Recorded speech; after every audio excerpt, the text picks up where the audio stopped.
Listo, gracias. ¿Me escuchan? Sí, maestra. Maestra, Muy bien, gracias. Sí, entonces, bueno, estábamos discutiendo esta parte de que esa teoría fue muy escandalosa. De hecho, a la fecha todavía genera un poquito como de impacto, sobre todo porque toca el tema de la sexualidad humana, que bueno, desde Freud y desde el psicoanálisis la sexualidad se entiende desde diferentes puntos. Lo comento porque a veces se trata de entender o las personas lo entienden como en un sentido como de, bueno, el sentido coloquial que se le otorga es lo relacionado al coito y la reproducción humana. Siempre es como vinculado a eso cuando desde esta teoría pues la sexualidad tiene que ver con muchas otras cosas y para en un sentido práctico para que lo vayamos ubicando, la sexualidad desde Freud tiene que ver con esta como relación placer-displacer.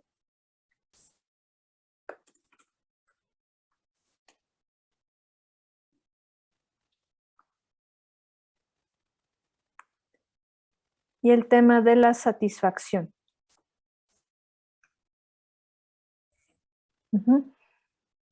Entonces, la sexualidad en Freud y desde el psicoanálisis está planteada desde ahí, como el ser humano regularmente siempre busca eliminar el displacer, obtener el placer y la satisfacción.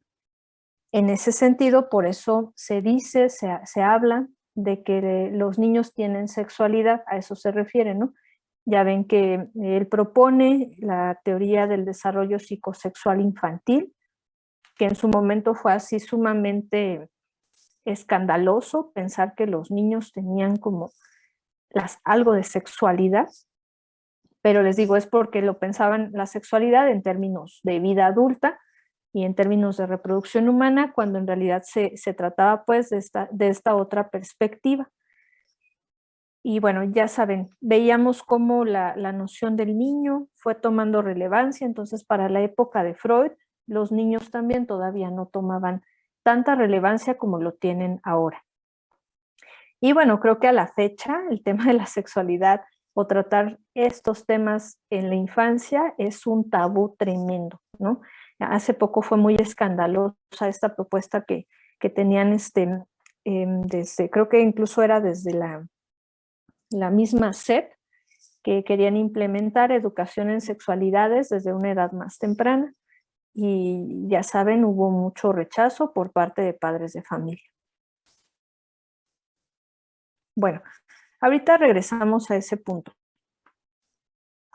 Entonces, Freud propuso, bueno, una de sus más grandes propuestas fue el aparato psíquico. Dice, la mente se estructura por estas tres instancias, el ello, el yo y el superyo. Y empieza a argumentar que el ello es lo inconsciente, el yo es la conciencia y el superyo es la conciencia moral. Entonces, en el ello se ubican pues todos nuestros impulsos, ¿sí? Que no les podemos llamar instintuales del todo, porque si bien recuerdan, comentábamos que desde Freud ya no se habla de instintos, ahora se habla de pulsiones.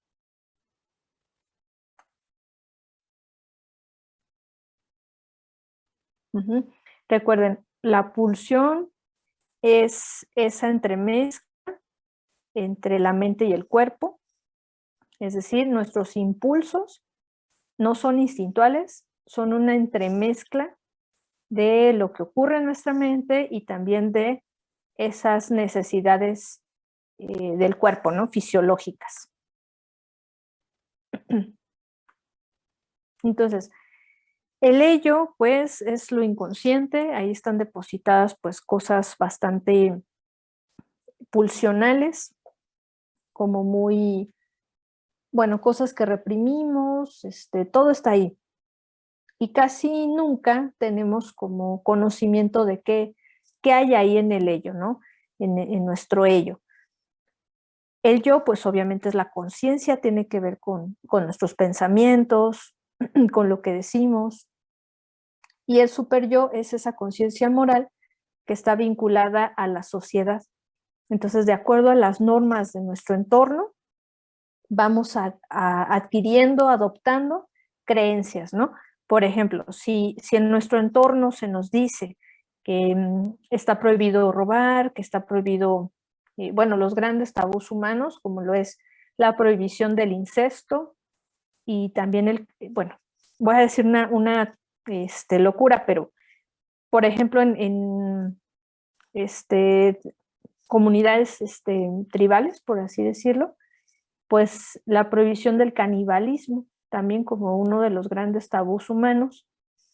Esas son prohibiciones, son reglas que nos hacen pues humanos. Eso está dentro de la conciencia moral y forma nuestro superyo. Entonces, esa conciencia moral constantemente, poco a poco, nos empieza pues a prejuzgar. Estamos constantemente en este ejercicio de prejuzgarnos si lo que estamos haciendo está bien o no, de acuerdo a las normas sociales. ¿Hasta aquí tienen dudas? No, maestra. Maestra. Maestra. Ok, bien.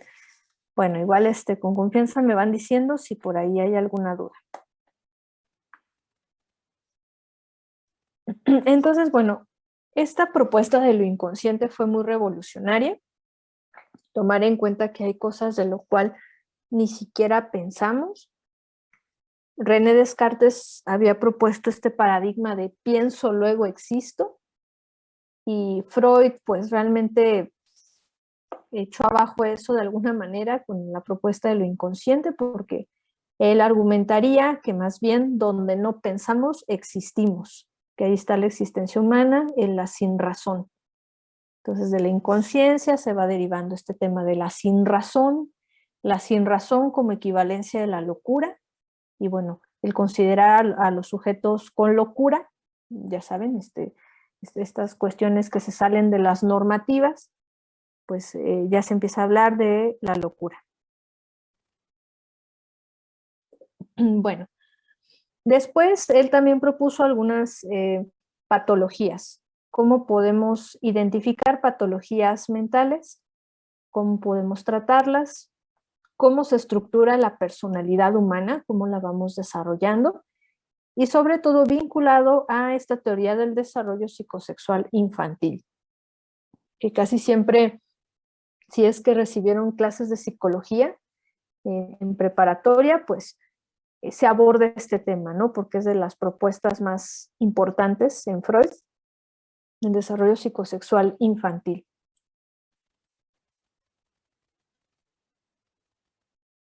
Entonces, a lo largo de la evolución del individuo, pues pasa por una serie de etapas psicológicas y estas están relacionadas con el desarrollo de su sexualidad y vinculadas a zonas corporales.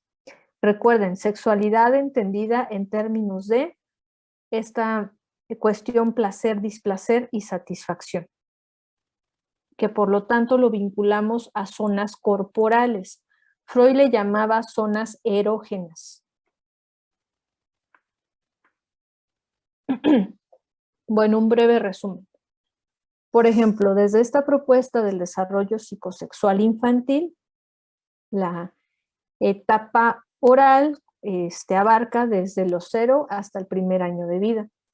Él dice, un bebé recién nacido es así como un pedacito de carne, ¿no? Que llega a este mundo y que apenas está agarrando la onda, está registrando estímulos de su entorno y necesita registrar esos estímulos y necesita clasificarlos.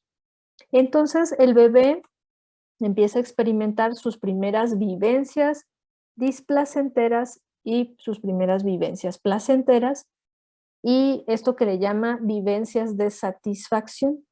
Por ejemplo, cuando tiene hambre, ¿no? El bebé por primera vez experimenta lo que es el hambre, porque En el vientre materno, si bien recuerdan, comentábamos, todas sus necesidades son colmadas por el cuerpo de la madre.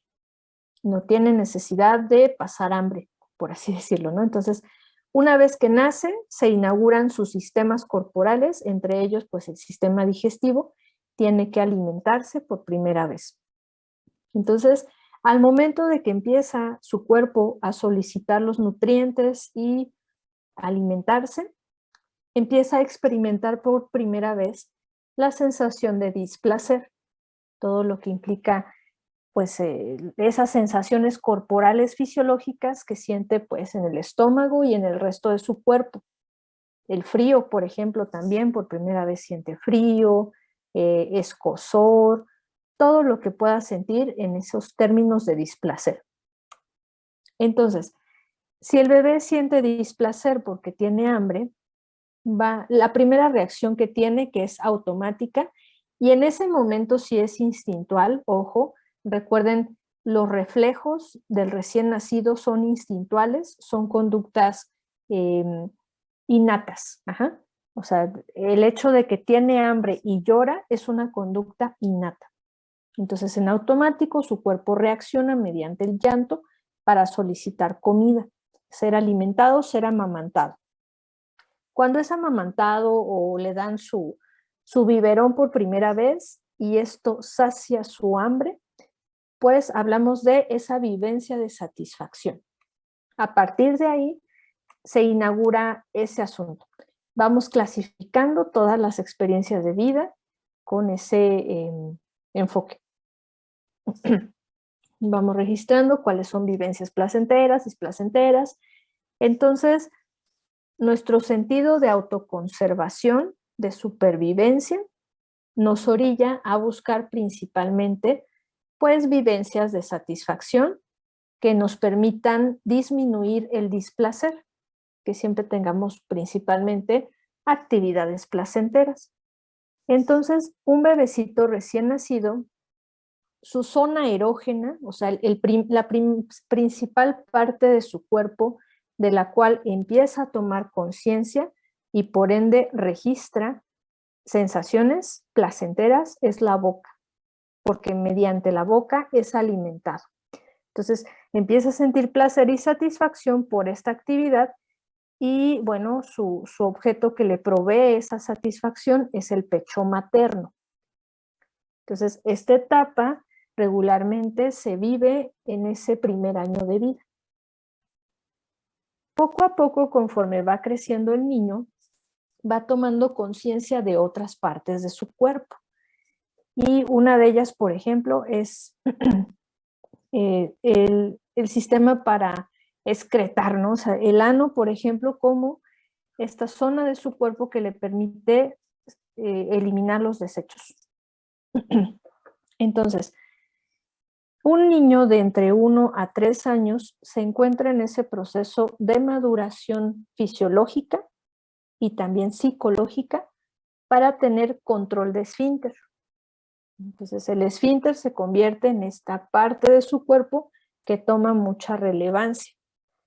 Porque aparte también, bueno, en un sentido social, el tema de evacuar, pues tiene que ver con otros significados, ¿no? También que tenemos establecidas una serie de reglas para realizar esta actividad.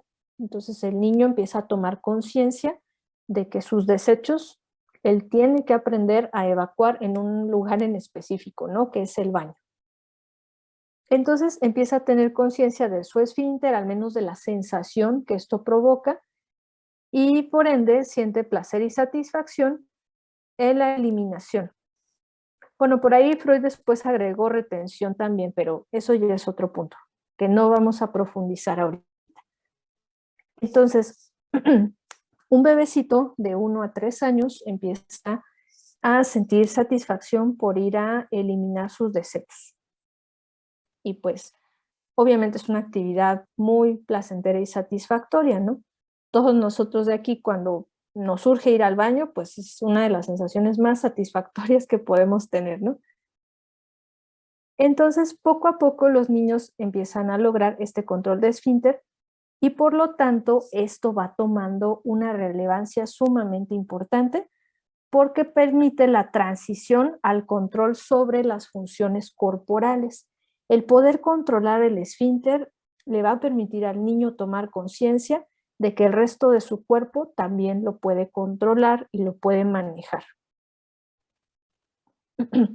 Bueno, y después, la etapa fálica de los 3 a los 6 años, ahora en esta etapa, en esta sexualidad, en estos términos de experiencias placenteras, displacenteras y satisfacción, ahora los genitales toman relevancia.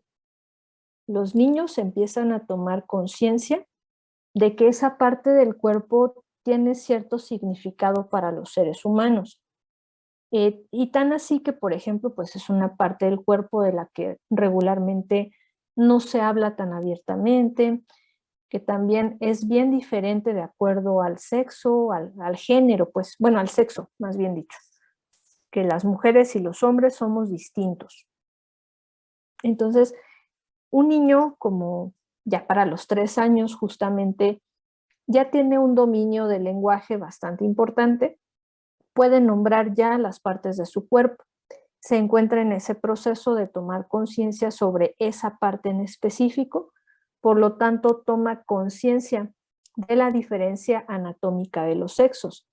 A veces lo descubre o toma esa conciencia a raíz de que se baña con sus papás, o en estos cuidados de su cuerpo, pues sus papás le explican o de alguna manera descubre que, sobre todo si tiene hermanitas, hermanitos, empieza a notar que hay una diferencia en esa parte del cuerpo. Empiezan las preguntas de por qué somos diferentes, regularmente pues se les explica que pues es parte del sexo, ¿no? O sea, nacemos de esa manera y todo lo que implica en ese sentido social.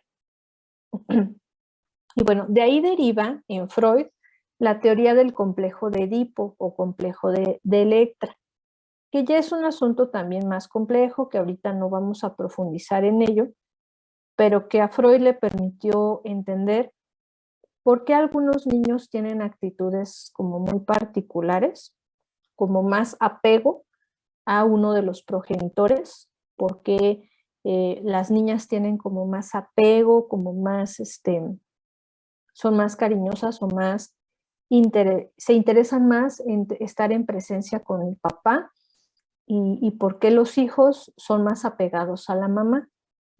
Tiene que ver con esto del complejo de Edipo, y bueno, es completamente normal en esa etapa, obviamente con los límites que eso significa, porque de hecho los niños en esta etapa están a veces un tanto confundidos, como apenas están aprendiendo las normas y reglas del entorno, a veces llegan a pensar que sus progenitores pueden ser sus parejas, que en el futuro la mamá puede ser su esposa, ¿no?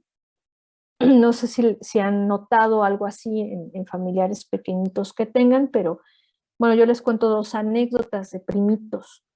Yo tenía un primito que, bueno, ahorita ya es enorme, ya tiene 20 años. Cuando era niño, pues él siempre hacía estas preguntas. Decía que si de grande él se iba a casar con su mamá o con su hermana la mayor. Y bueno, es normal, es entendible porque están en ese proceso de comprender.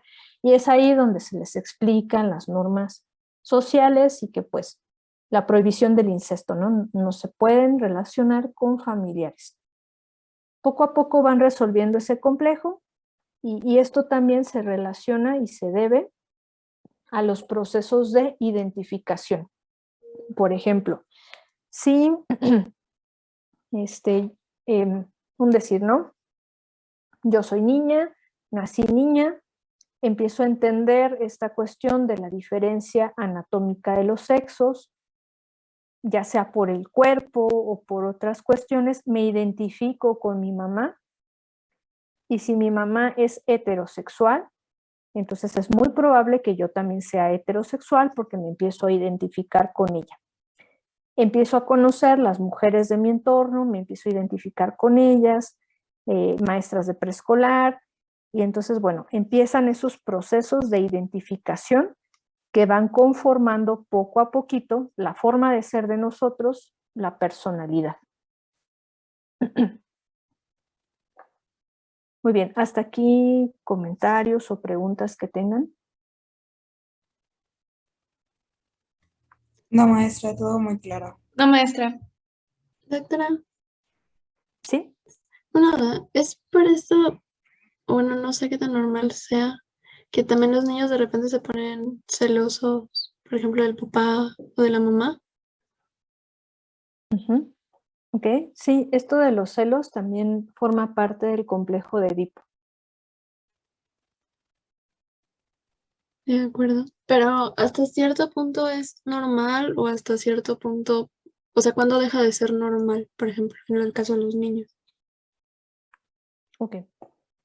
Deja de ser normal cuando se convierte en una posesividad o en una obsesión muy fuerte, que de plano no se separen de su papá o de su mamá y que no dejen que nadie se les acerque, o que incluso se pongan violentos con hermanitos, con primos o con otras personas que se acercan a un, bueno, por ejemplo, en el caso del niño, si el niño es muy apegado a la mamá y se llega a encelar de que se le acerque el mismo papá o otras personas, y ya eso en un punto sumamente intenso, pues ahí sí ya hay que ver qué se hace porque ya no es normal. De hecho, hay una película que lo muestra como muy crudamente. La película se llama Abel, es justo de un niño con un complejo de Edipo muy marcado que lo empieza a manifestar a raíz de que, no me acuerdo si el papá muere o los abandona, pero la figura paterna no está. Ajá. Entonces ahora él, bajo este entendido de que es el hombre de la casa, se pone en ese papel y empieza a tener actitudes pues ya completamente fuera de lo normal. De acuerdo, de acuerdo. Gracias. ¿Sí? Bien, de nada. Bueno, entonces, diríamos desde Freud, la resolución del complejo de Edipo es el superyo. Freud dice, si el niño logra entender la prohibición del incesto como primera regla y también esa separación, es decir, que no existe como esta codependencia tan fuerte con el papá o la mamá, que hay ese límite, que de alguna manera él se puede salir como de esa relación, que él es punto y aparte. Ay, disculpen que no tengo un pizarrón a la mano y no domino muy bien estas herramientas del Zoom, pero sí quisiera hacerles un pequeño esquema, pero si no, la próxima semana lo dibujamos por allá en el salón. Héctor. Sí, yo tengo una pequeña duda. ¿Qué pasa con el complejo de Edipo en una familia no heteronormativizada? Ok, bueno, desde el psicoanálisis se habla de posición, ¿no? O sea, es posición femenina, posición masculina o función, más bien dicho, función paterna, función materna. Entonces, acá no es tanto como en términos físicos, quién tiene el cuerpo de mujer y quién tiene el cuerpo de hombre, sino quién ejerce la función. Entonces, por ejemplo, un niño que creció bajo una familia eh, uniparental, o sea, que es hijo de madre soltera o que es hijo de familias homoparentales, de dos personas del mismo sexo, no hay ningún problema porque estamos hablando de funciones. Un mismo padre o madre puede ejercer función materna o función paterna. Y es decir, una misma persona puede poner los límites, las reglas, las prohibiciones y las leyes, ¿no? Que permiten hacer esa separación. De hecho, esto tiene mucho que ver con lo que luego llamamos metafóricamente cortar el cordón umbilical. Todos nosotros, parte de nuestro desarrollo, nuestro crecimiento, es cortar ese cordón umbilical que tenemos con los padres, ser cada vez más autónomos. Por ejemplo, hay mamás desde el machismo que justamente no sueltan a los hijos, desacreditan a sus parejas para que el hijo nunca vaya y forme familia. Va por ahí, o sea, tiene que ver con el complejo de Edipo. De hecho, este complejo, esa separación, ese corte tiene que suceder de ambas partes, ¿no? O sea, la mamá, el papá tienen que soltar y los hijos también se tienen que soltar. No sé si más o menos me di a entender.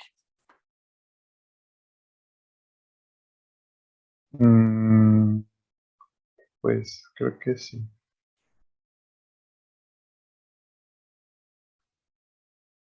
Ok, bueno, no te escuché muy convencido.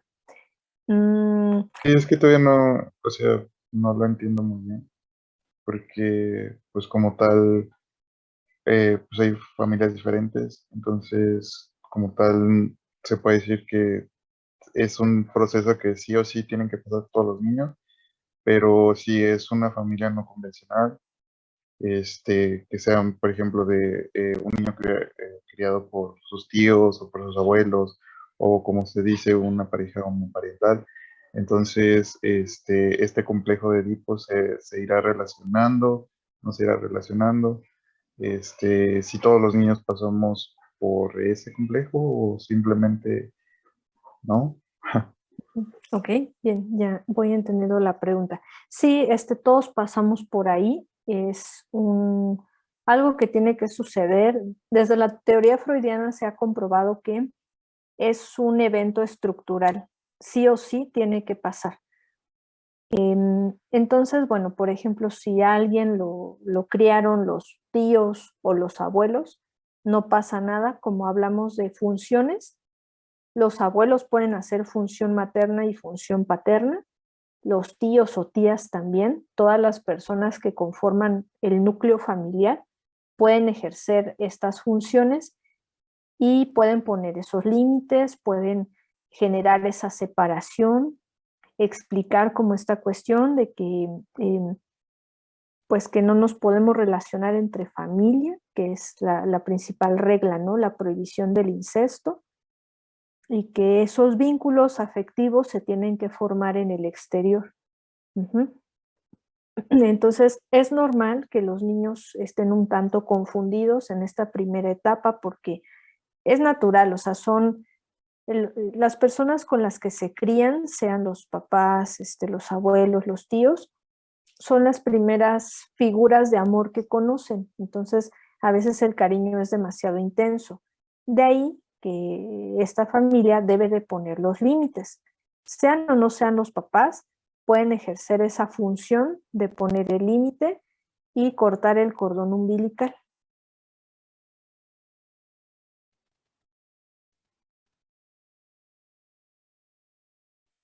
Erika. Cuando no hay una figura que ejerza como tal, o sea, que se pierden, por ejemplo, ambos padres, y bueno, sí, cuando no hay nadie y por alguna razón se llega a saltar o a posponer este complejo, ¿tiene algún efecto después, o sea, ya cuando es adulto? Sí, gracias. Sí, sí, sí, de hecho tiene que ver con lo de las estructuras mentales, que ahorita, si quieren, ahorita lo mencionamos, no vamos a profundizar mucho, pero tiene que ver con el tema de si somos, tenemos estructura neurótica o perversa. Ya ahorita, si quieren, abordamos ese tema, pero en sí, por ejemplo, es muy difícil que un individuo no logre pasar por este complejo y que no lo logre resolver correctamente, porque hay personas que, por ejemplo, son criados por instituciones, por así decirlo. O sea, pensemos en gente que se desarrolló en, una, en un orfanato, ¿no? Por ejemplo, que una institución se hizo cargo de su desarrollo y su crianza. También la misma institución puede instalar estas prohibiciones, estas reglas, estas normas que permiten pues resolver el complejo de Edipo y bueno, dar lugar a los procesos de identificación y al superyo.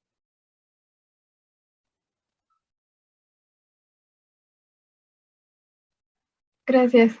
Sí, de nada.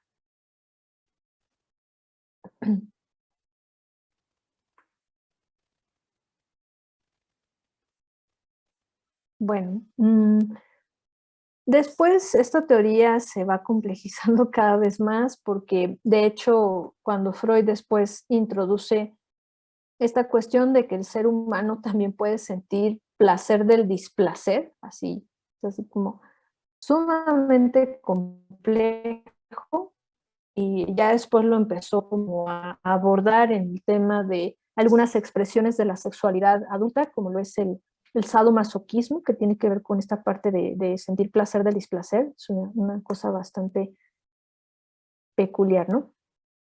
Bueno, ya para no confundirlos más, como tal podemos definir que este estadio oral de los 0 al primer año de vida, la actividad de succión no nutritiva es la primera manifestación de la libido y la primera conducta con matiz sexual. Vamos a hacer aquí un paréntesis hasta este punto para ir desmenuzando el tema. Decíamos, un bebé empieza a experimentar esta satisfacción y sensaciones placenteras cuando es alimentado. Pero poco a poco, esta actividad sigue siendo presente en la vida de las personas, aunque ya no tenga un objetivo, una función meramente nutricia, por así decirlo. Por ejemplo, de ahí se empiezan a explicar otros fenómenos más complejos, como lo es por ejemplo, la gula. Hay gente que come demasiado, ya ni siquiera esa actividad de alimentarse les nutre, pero comen de más, comen alimentos insalubres, chatarra, o la otra vertiente de que a pesar de sentir displacer por el tema del hambre, hay personas que les da anorexia y que no comen. Ajá. Entonces, todo esto va complejizándose cada vez más. Esta parte de la oralidad está presente en toda la vida, pero toma ya otras connotaciones. Bien, levantaron la mano por acá, Erika y después Héctor. Ay, perdón, no la había bajado de la otra vez. Okay. No te preocupes. Héctor. En esta parte entra toda esta parte como de enfocar la ansiedad como hacia morder las puntas de los plumas o como los niños que tienen esta cuestión de todo querer probar, como los juguetes de colores se los meten a la boca, los de colores más llamativos y así. Así es. Correctamente, sí, porque incluso, bueno, a veces se chupan su dedito o si se alcanzan su piecito, empiezan a chuparse su piecito porque tienen placer, o sea, sienten satisfacción por hacer esta actividad. Y esa actividad a veces es tan satisfactoria que hay niños que si no les ponen límite, se chupan muchísimo su dedito hasta dejarlo así todo como viejito y a veces ya hasta van al preescolar y todavía se chupan el dedo. Ajá, entonces esto poco a poco va tomando otras connotaciones. Los niños empiezan a llevarse otros objetos a la boca, justamente como decías, plumas, los mismos juguetes con los que juegan. Y bueno, ya en etapa adulta, pues ya hablamos de muchas otras cosas, incluso el alcoholismo también se vincula un poquito como este tema de la oralidad. Bien, ¿alguien más había levantado la mano? Sergio. Maestra, en este tipo también de la oralidad tendría que ver algo, por ejemplo, las personas que siempre tienen que tener aparte algo en la boca, por ejemplo, ya sea si no es una pluma, ya sea un chicle o algo, o sea, para sentir como, no sé, como un cierto tipo de seguridad o como algo necesario por parte de la vida, aunque no sea realmente, o sea, necesario. Sí, justamente, como es un mitigador de angustia también, de ansiedad, entonces habrá gente que necesita hacer esto para como disminuir el estrés o la ansiedad. Por ejemplo, el tabaquismo también va muy por ahí, que aparte de que si se convierte en una toxicomanía, por así decirlo, pues sí también hay un componente químico, ¿no? Que el cuerpo ahora necesita de esa sustancia que viene en el tabaco, ¿no? En los cigarros o en los vapeadores. Pero también tiene que ver con esta parte psicológica en donde combinar esta oralidad va disminuyendo la ansiedad, el estrés. Ustedes lo saben, hay gente que dice, me siento muy estresado, necesito un cigarro, y se fuman un cigarro justamente para sentirse menos tensos.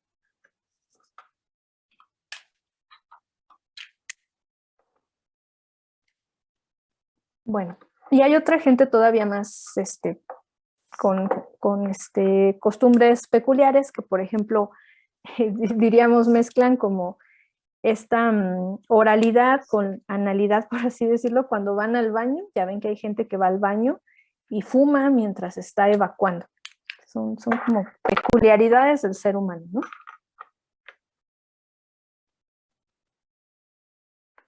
Ok, ¿hasta aquí tienen alguna pregunta? No, maestra. No, maestra.